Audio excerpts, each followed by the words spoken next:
दोस्तों, अहमदाबाद के नरेंद्र मोदी स्टेडियम पर आईपीएल 2025 का एक और रोंगटे खड़े कर देने वाला मुकाबला खेला गया। इस महामुकाबले में आईपीएल की दो मजबूत टीमें गुजरात टाइटंस और दिल्ली कैपिटल्स आमने सामने थीं। क्रिकेट के फैंस को इस महामुकाबला का बेसब्री से इंतजार था। पूरा स्टेडियम दर्शकों से खचाखच भरा हुआ था। सिक्का उछाला गया तो टॉस जीतकर गुजरात के कप्तान शुभमन गिल ने गेंदबाजी करने का फैसला किया।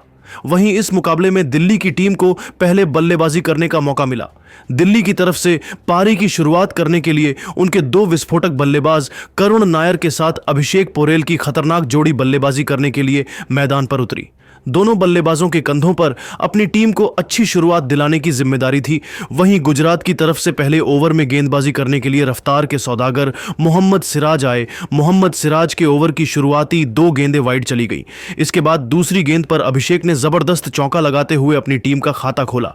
तीसरी गेंद को अभिषेक ने छक्के में तब्दील कर दिया और अपनी टीम का स्कोर तेजी से आगे बढ़ाया। ओवर की पांचवीं गेंद पर अभिषेक ने जबरदस्त चौका लगाकर पहले ही ओवर में अपनी टीम के स्कोर को 16 रनों तक पहुंचा दिया। दिल्ली की शुरुआत बेहद ही शानदार हो चुकी थी। गुजरात की तरफ से दूसरे ओवर में गेंदबाजी करने के लिए आए अरशद खान, जिनका स्वागत अभिषेक ने दूसरी ही गेंद पर अपने अंदाज में चौका लगाकर किया। लेकिन अरशद खान ने इस मौके का बदला लेते हुए चौथी गेंद पर अभिषेक को मोहम्मद सिराज के हाथों कैच आउट कराकर उनको पवेलियन भेज दिया और अपनी टीम को 23 रनों के स्कोर पर ही पहली सफलता दिला ली। अभिषेक अपनी टीम के लिए 18 रन बनाकर वापस लौट गए। अब करुण नायर का साथ देने के लिए केएल राहुल बल्लेबाजी करने के लिए मैदान पर उतरे। अरशद खान ने शानदार गेंदबाजी करते हुए दूसरे ओवर से सिर्फ 8 रन खर्च करके दिल्ली को पहला झटका दे दिया। 2 ओवर की समाप्ति के बाद दिल्ली का स्कोर एक विकेट के नुकसान पर 24 रनों तक पहुंच गया। दिल्ली की टीम को पहला झटका लग चुका था और उसे एक अच्छे साझेदारी की जरूरत थी। तीसरे ओवर में विकेट की तलाश में गेंदबाजी करने के लिए एक बार फिर से मोहम्मद सिराज जाए, लेकिन इस बार के एल राहुल और करुण नायर ने मिलकर उनकी तगड़ी कुटाई कर डाली। सबसे पहले ओवर की दूसरी गेंद पर केएल राहुल ने चौका लगाया। अगली गेंद पर केएल राहुल ने गगनचुंबी छक्का लगाते हुए दिल्ली के स्कोर को रॉकेट की रफ्तार से आगे बढ़ाया। चौथी गेंद पर राहुल ने दौड़कर 1 रन पूरा किया और स्ट्राइक करुण नायर को दे दिया। स्ट्राइक पर आते हैं करुण नायर ने मोहम्मद सिराज के ओवर की आखिरी गेंद पर सनसनाता हुआ छक्का लगाकर मोहम्मद सिराज की धज्जियां उड़ा डाली। मोहम्मद सिराज का यह ओवर गुजरात टाइटंस के लिए काफी महंगा साबित हुआ। दोनों बल्लेबाजों ने मिलकर तीसरे ओवर से 17 रन बटोर लिए। 3 ओवर की समाप्ति के बाद दिल्ली कैपिटल का स्कोर एक विकेट के नुकसान पर 41 रनों तक पहुंच गया। दिल्ली का स्कोर तेजी से आगे बढ़ रहा था। वहीं गुजरात टाइटंस को विकेट की तलाश थी। चौथे ओवर में गुजरात के कप्तान शुभमन गिल ने गेंदबाजी करने के लिए फिर से अरशद खान को भेजा। इस बार अरशद खान अपनी गेंदबाजी से दोनों बल्लेबाजों को परेशान कर रहे थे। तभी ओवर की चौथी गेंद पर केएल राहुल ने चौका जड़ दिया। इसके बाद भी राहुल का बल्ला रुकने का नाम ही नहीं लिया और पांचवी गेंद को भी चौके में तब्दील कर दिल्ली के स्कोर को रॉकेट की रफ्तार से आगे बढ़ाया। दोनों बल्लेबाज मिलकर अपनी टीम के स्कोर को तेजी से आगे बढ़ा रहे थे और उनके बीच एक मजबूत साझेदारी पनपती हुई दिखाई दे रही थी। वहीं गुजरात टाइटंस को लगातार विकेट की तलाश थी। 5वें ओवर में गुजरात टाइटंस की गेंदबाजी में बदलाव देखने को मिला और इस बार गेंदबाजी करने के लिए प्रसिद्ध कृष्णा आए, जिनका स्वागत केएल राहुल ने पहले ही गेंद पर चौका लगाकर किया। ओवर की दूसरी गेंद पर राहुल ने 2 रन दौड़कर पूरा किया। तभी प्रसिद्ध कृष्णा ने अपने ओवर की चौथी गेंद पर केएल राहुल को एलबीडब्ल्यू करके उनके चारों खाने चित कर दिए। केएल राहुल अपनी टीम के लिए 14 गेंद पर 28 रनों की तूफानी पारी खेलकर पवेलियन की तरफ लौट गए। अपने इस पारी के दौरान राहुल ने 4 चौका और एक गगनचुंबी छक्का लगाया। इस तरीके से दिल्ली कैपिटल्स की टीम को केएल राहुल के रूप में दूसरा झटका लग गया। लेकिन करुण नायर अभी भी मैदान पर डटे हुए थे और उनका साथ देने के लिए आप खुद कप्तान अक्षर पटेल मैदान पर आ चुके थे। प्रसिद्ध कृष्णा ने अपने इस ओवर से 7 रन खर्च करके अपनी टीम को दूसरी सफलता दिला डाली। 5 ओवर की समाप्ति के बाद दिल्ली कैपिटल का स्कोर 2 विकेट के नुकसान पर 59 रनों तक पहुंच गया। गुजरात की तरफ से पावर प्ले के अंतिम ओवर में गेंदबाजी करने के लिए आए अरशद खान की गेंद अक्षर पटेल और करुण नायर को बिल्कुल भी समझ में नहीं आ रही थी।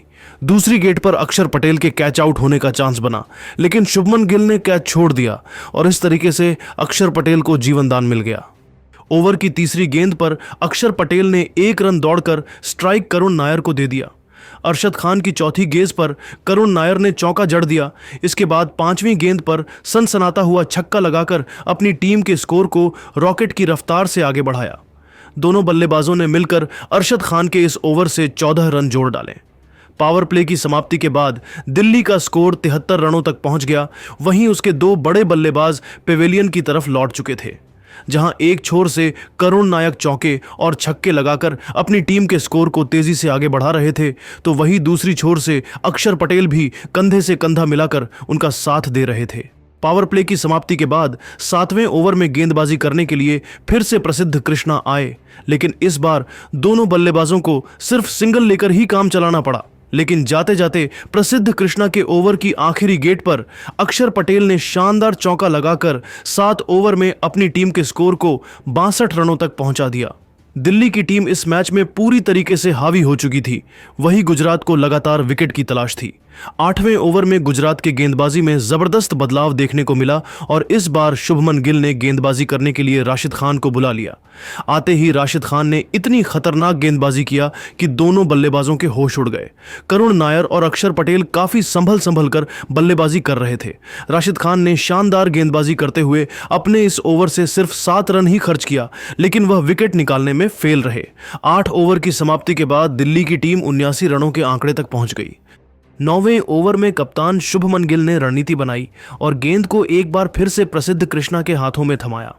उभर के पहले ही गेंद पर करुण नायर ने चौका जड़कर गुजरात के सारी उम्मीदों पर पानी फेर दिया, लेकिन प्रसिद्ध कृष्णा ने हिम्मत नहीं हारा और खतरनाक गेंदबाजी करते हुए दूसरी ही गेंद पर करुण नायर को आउट करके इस साझेदारी को तोड़ दिया। करुण नायर अपनी टीम के लिए 18 गेंद पर 31 रनों की पारी खेलकर पवेलियन लौट गए। अपने इस पारी के दौरान करुण नायर ने 2 चौके और इतने ही गगनचुंबी छक्के लगाए।